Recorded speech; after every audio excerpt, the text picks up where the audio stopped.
Magandang hapon sa iyo, ma'am. From Samboy TV. Anong name mo, ate?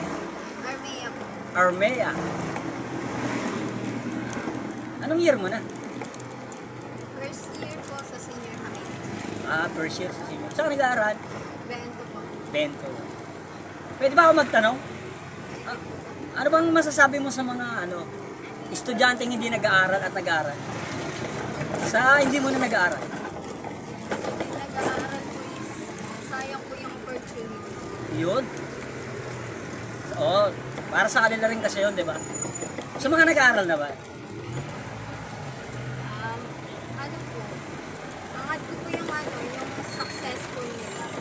Makagraduate sila. Isa na doon, para sa akin. Oo, isa na doon, dahil masipag ka. Sipin mo, pagkagaling mo ng school, namili ka pa ng bigas, ulam, di ba? Okay ka. Sipag na bata ka. Salamat sa good vibes, ha? Thank you. Say bye-bye ka na. Dapat po. Thank you. Thank you po. Salamat.